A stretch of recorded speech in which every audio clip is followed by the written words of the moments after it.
All right. Here we are. Here we are. We are back. It may be canceled, but if you That's miss all the right. case management conferences, the judge boots you. Do me a favor, We call the will not judge and allow make that to happen. sure. Sorry about that, but this is Is it an in-person thing? no, it's Zoom. Okay. So, but I Yeah, got we won't allow that to happen then. I keep a We'll suit and so forth. But we'll you get gotta out of check here. this up, make sure it's canceled. But anyway, We'll get out of here. But welcome to Live Feed Reads. welcome to another edition of Live Feed Read. I'm Paul Reed, your host. Jason Crawford, who can't talk very well because he's That's had right. a throat issue. And there's always a sufficient amount of chaos. The Ed McMahon to my Johnny Carson. So before we get started with today's show, literally hot off the presses. What do you got? Okay, we have an order canceling the case management conference. So we're signed. I don't know. We can filibuster then. Yeah, I don't know if you know this, but today the Supreme Court denied TikTok's petition to suspend or otherwise delay its demise in America, which starts Sunday. I saw that. Yeah, it's interesting. I've seen a lot of people on YouTube kind of like showing up out of nowhere and being like, well, I guess since TikTok is done, I'm going to be over here now, blah, blah, blah, blah, blah. And it's interesting. Mistake. There'll be a YouTube or Instagram. There'll be a platform that jumps up immediately. Oh, yeah. Well, YouTube is ready to scoop up all those and you know what's people. Whether you agree or disagree with the Supreme Court's decision, here's why they did the right thing. When it comes to national security, only the federal government, Justice Department or the FBI, the Secret Service, the military, the powers that be, they know more about what's going on than you and I. They just do. Who we kidding? Yeah. Yep. And certainly they know more about what's going on than the Supreme Court of the United States of America. So if the government, for right, wrong, or otherwise, determines that something is against the national interest of the United States of America, I don't believe it's a judge's position to say you're wrong, because you certainly do not have access to the information that they do. So again, I like the fact that the Supreme Court said, look, we have to defer to the United States government because we're not it. Mm-hmm. We're checks and balances to what they do and how it affects Americans and America and the rule of law and things of that nature. But we're not the Supreme Court of the world. Mm-hmm. And we don't know what the heck is going on, blah, blah, blah. So for that, kudos to them for saying, look, we got to defer to the government because they're the ones fighting the good fight. All right. So that having been said, so Pat, who handles our, what does he do? Our Jason does the social media advertising SEO stuff. Yeah, he does our computer stuff, and he says your website and SEO. We should talk more about some real cases, at least once a month, that we have here at Reed and Reed, and twofold. One, I think he says it would help the SEO, meaning when people click on something, you pop up at a higher level. Everybody wants to be on the first page, and out there in TV world, you know what I'm talking about. If you Google medical supply companies, if the medical supply company is on page 2, you never get to them. Or if you start talking about dog hunting on your podcast, you don't rank for anything pertinent to your business. So what we have here, and we get the beauty, I chose this one, is we have video. So I'm going to tell you the plaintiff's position, our position. I'm going to tell you what the defendant's position is. Then you're going to watch a video, and you're going to see how stupid the defendant's position is. This is not an ongoing case, is it? Oh, boy. It's set for trial in May. Oh, boy. And Yeah, it's okay for us to do this. I'm plaintiff defendant, sure. Okay. I could name names, it's public record, but there's no need to do so. Okay, yeah, okay, Yeah, so okay. plaintiff, I just got so you. you know, out there in TV world is us, the Yeah. person that was injured, and defendant is the truck driver that blasted him. Okay. All right, so Okay. let me, And so the so video we're gonna watch is from the not defendant's yet point of though, view. we're gonna, not yet, Right. but the videos from the truck driver had a dash cam. And that is the defendant. Yes, the defendant. Okay. So the All defendant's right, point of so view the is yeah. plaintiff at the time of the crash, which was July of 2023, so you see how Okay. long it takes. We're going up to about 18 months for trial, but that's actually pretty quickly, if you believe it or not. Because we Okay. here at Reed and Reed, we move our cases. You know, just sitting, that's just, I'm going to leave it at that. So it Yeah. was July of 2023, the plaintiff was heading westbound on Causeway Boulevard. Mm-hmm. So in Brandon, it's called Lumsden, outside of my office. Mm-hmm. And then as you move towards Tampa, it turns into Causeway Boulevard. Mm-hmm. All right, so he's approaching US 41, which is also 50th Street, and about a quarter mile before that are train tracks. Right. Okay, so what you're going to see is a gas tanker in the left lane. Yeah. It's 2 lanes. You're going to see our 69-year-old plaintiff in the right lane. And then you're going to see the defendant semi-tractor trailer from the camera's position. You know, it's in his truck. So everybody's proceeding westbound, basically from Brandon towards Tampa on Causeway Boulevard. Yeah. And the 87,000-pound overloaded semi-tractor trailer is behind the gas truck. So you've confirmed factually that it was Oh, overloaded? this is all, yeah, these are all depositions Oh, and so forth. man. So what I'm telling you are Oh, facts. man. And so That's doesn't that constitute the sorry. semi-tractor trailer knows that the gas truck is required by federal law to stop at the train tracks. So he moves over into the right lane because he doesn't want to stop. You with me so far? So I am. the plaintiff, little old man, sees the gas truck stopping on the left. And again, you'll see it. There's some trees and the buildings on the right. Mm-hmm. And, you know, he has driven in Florida forever, and he knows that train tracks can be extremely rough at times. You with me so far? Yep. So he starts to slow down because the gas truck's slowing down, the trees on the right, you know, and then the train tracks. So he's slowing down. Well, the semi-tractor trailer, plaintiff defendant, who's overloaded, can't stop his truck. He's doing, I don't know, probably 45, 50 miles an hour. And he just can't stop. So he sees plaintiff slowing down, and there's brake lights. And I'll get to one of their arguments, but you'll see the brake lights illuminate. Well, the semi-tractor trailer blasts his horn, right? Well, of course, 69-year-old plaintiff thinks there's a train coming because he can't see the left because there's a gas truck. The trees and buildings to the right. And so he just begins to come to a stop. Oh, when no. he gets smoked. Oh, man. Smoke. Okay, hold on. He gets hit Is and he I blasted can't forward. say is he okay. Now, of course, the plaintiff's position is simple. Plaintiff was 69 years old. It's not unreasonable to slow down at train tracks. Right. It's certainly not negligent. It's not against the law. It's Right. you know, it's actually in our position. It's prudent.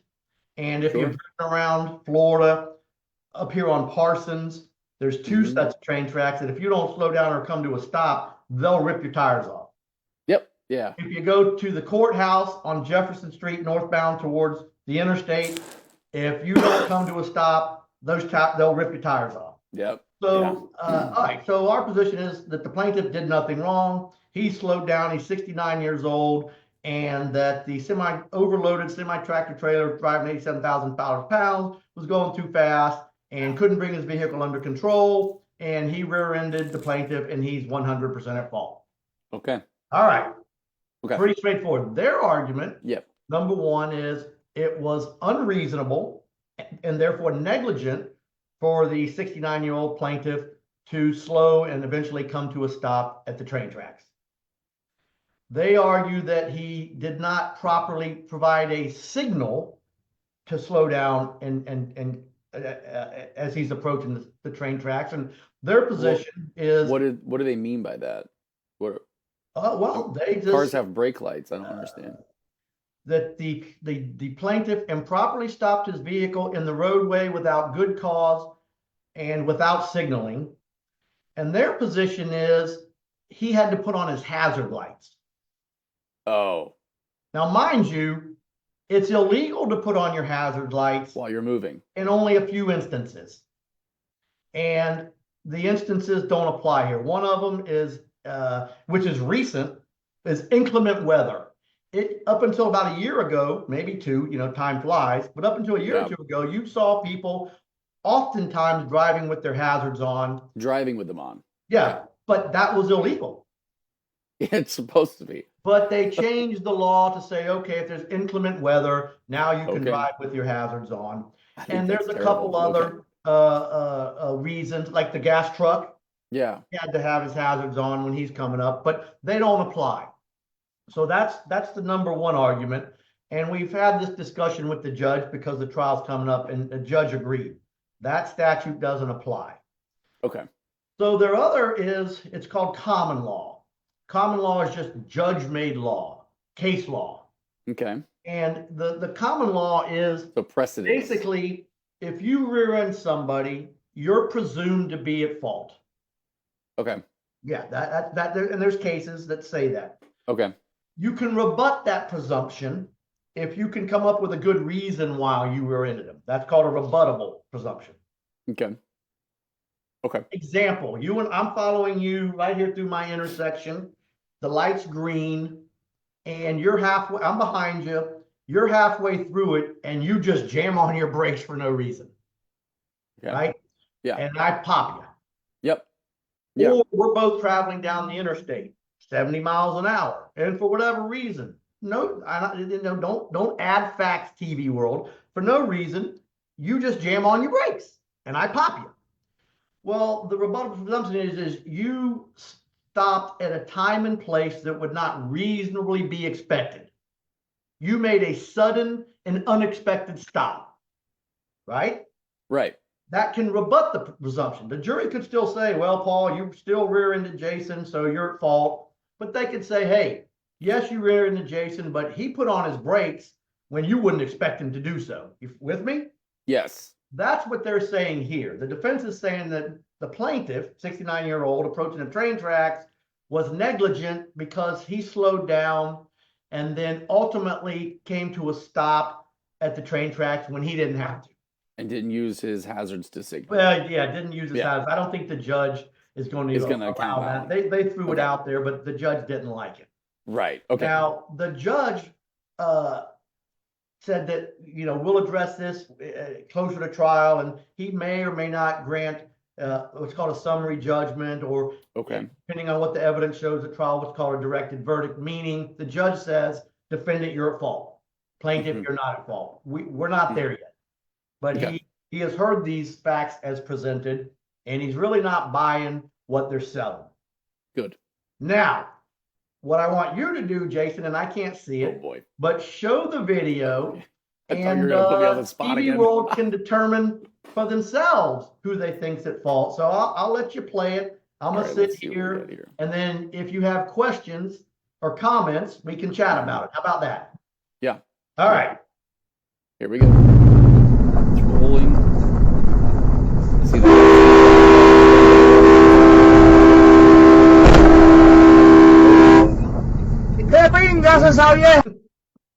Oh, I didn't catch what he said at the end there, but I didn't. Oh, it's Spanish cuss words. Got you. Maybe I should have bleeped that out. Well, I don't know what he said either. That's wild. That's wild. Quick. So the slow version, you're going, taillights. I mean, are you showing it again? Yeah, I'm going back and forth, like wobbling on the part where he puts on his brakes and then gets popped. Yeah. I can't speak for everyone in TV land, but I think think that it's, to me, watching the actual video footage play, it doesn't seem unreasonable um, for him to stop there, especially if it's like he can't see past this, can't see past that. Here's the horn, thinks a train's coming. I think that's a reasonable, in the moment scenario for him to want to be safe and stop. But also, yeah, there's no way that truck was stopping. Well, so here's the kicker. Now, Yeah. think about this, people in TV world. Every time you slow down for a train track, and if you were to get rear-ended, Mm-hmm.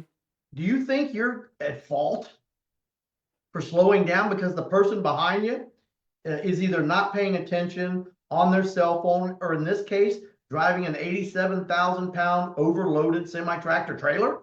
I think the overloaded part is a Oh huge yeah, that's problem. admitted. All this is admitted. I'm not making it up. These are Yeah. the facts. Yeah. Well, I think that's a huge problem for them because that's kind of the most inarguable place of negligence. One, it was overloaded. Yeah. Like, period. What do you expect the car to do, or the vehicle to be able to do, the truck itself, whenever it's overloaded? So no, like Well, that. it's like again, if you try to stop a train, it takes a mile to stop the train. Right. The heavier, You know, the yeah, it these just things makes do sense. not stop on a dime. No, they don't. No, Yeah. they don't. So anyway, that's the video. You know, the funny part is the defendant's attorney is just hell bent on being right. Yeah. But I can tell you right now, if the defense attorney was slowing down for one of these train tracks, say on Parsons, because they're Mm-hmm. rough, and he got rear-ended, or she, let's just go Yeah. she got rear-ended, well, they wouldn't think they were at fault. What is it that exempts him from having to stop on the train tracks himself? Because my mom used to drive a school bus, and they were required by law Right. to stop. Good example. Yeah. Yeah. Well, I just didn't know passenger why vehicles, he wasn't passenger preparing himself. vehicles, just, you know, they're not required to stop on train tracks. The types of vehicles that are required to stop obviously are for safety. If a train hits a gasoline truck, that's no bueno. Right. If a Or a train school bus. If a train hits a school bus, that's No no bueno. So Yeah. all of the reasons articulated by the statute are simply Okay. safety for the general public. So it's more cargo related, not vehicle Yeah, related. cargo and the school buses. Yeah. Yeah. Okay. But it's not like the specific size of truck always has to stop or anything like that. It's No, more in like, fact, you're what they're like you carrying. got a U-Haul. You don't have to stop. okay, gotcha. So it's more Yeah, okay. and regular semis. Let's say you're a semi carrying let's call it a dump truck. Mm-hmm. Dirt. Dump truck doesn't have to stop. Right. So Okay. it's those vehicles that, if they're impacted with a train, would cause some devastation. Yeah. Gasoline trucks or propane trucks or things of that nature. Well, this is why I think it's so important to have an experienced attorney to handle cases because, man, like you said, the other attorneys railroading, no pun intended, railroading because they just want to win, and they do. I get it. They have clients, they want to maintain their client list. Their job's to represent the defendant. I get it. So I do. Yep. And the insurance company it's a business. They don't want to pay out. So that's their job, to just kind of like argue claims. So it's very easy to get caught in the weeds and not know all of the details of all these things, or how to file a claim, or when this has to be that way, or what you have to argue first, or let them talk because they're hanging themselves. Like there's so many subtle little things. Well, you bring up a good point. Let me give you a case that I had years and years ago. It was a semi-tractor trailer was doing a U-turn and this, that, and the other, and caused a crash. And they argued that, but my client was comparatively negligent, and that their guy wasn't, and so forth and so on. This is in a trial. The judge granted what's called a directed verdict. It's basically a summary judgment that happens during the trial after all the facts are presented, right? Okay.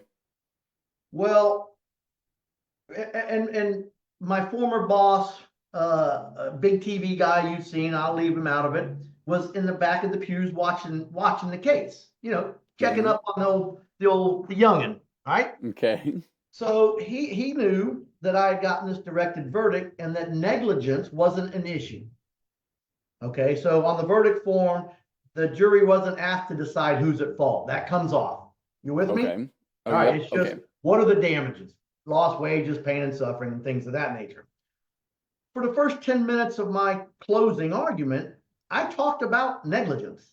I talked about what the tractor trailer truck did. I talked about their case. I talked about it on and on and on. Yeah. All right. And then we finished up the closing, and Paul, my other attorney, comes and says, dude, you got a directed verdict. Why did you take 10 or 15 minutes to talk about negligence? A legitimate question. It's a good question. Yeah. You know what my response was? To make the jury angry at the truck driver so they would award more damages. Okay. Boom! Valid. Because did it work? if they're, oh yeah. Nice. Okay, good then. If they're angry, if you're angry at someone, what do you want to do? Get back or make justice clear. You want to punish them. Send a message, so to speak. Yeah. Well, exactly. Paul, that's a great point. There are so many things hold on. end up being judgment calls. Hold on. Okay. Let me tell you what many defense attorneys would do in this case. Go ahead. They would admit liability. They would say, ladies and gentlemen, we're here today because the defendant rear-ended the plaintiff, and we're sorry. We wish we had not rear-ended him. We were driving a truck.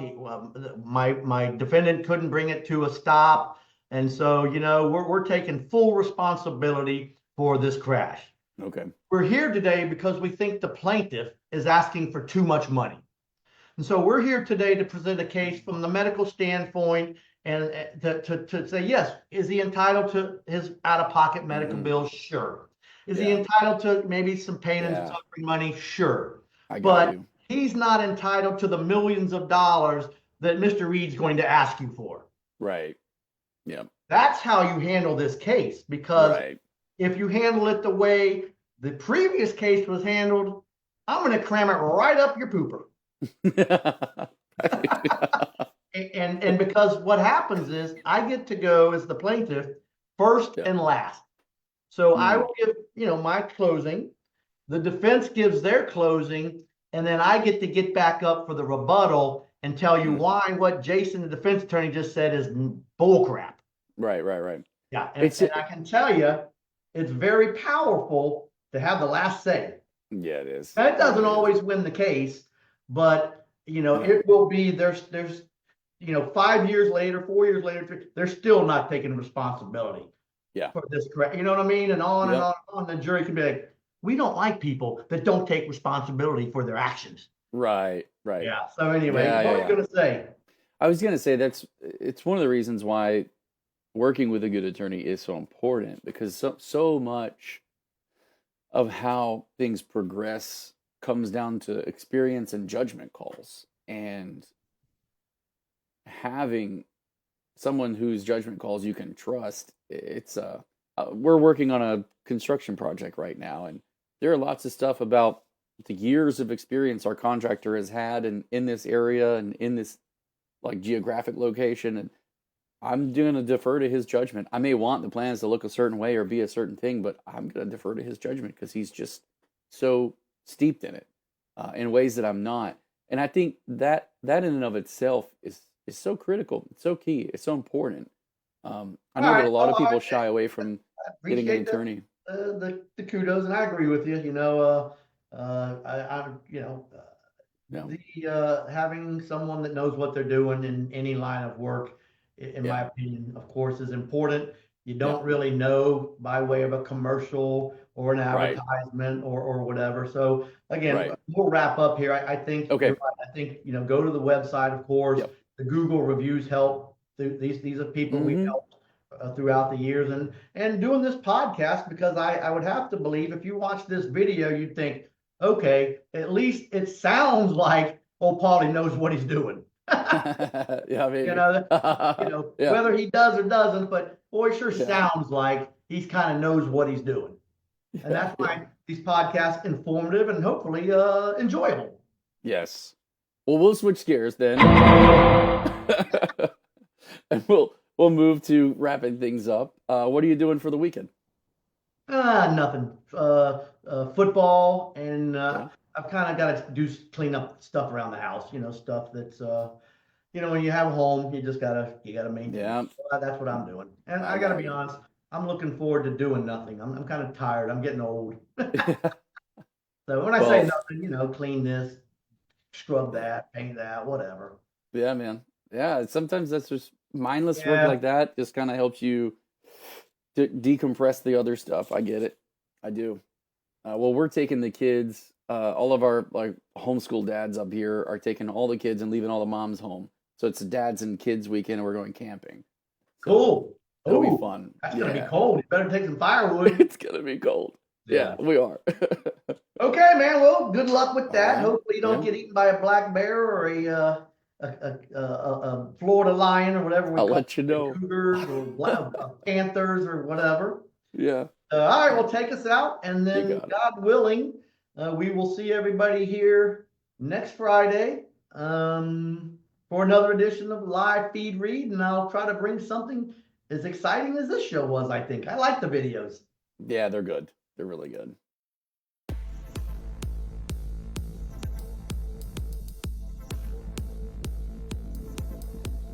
Reed and Reed, it's like having a lawyer in the family.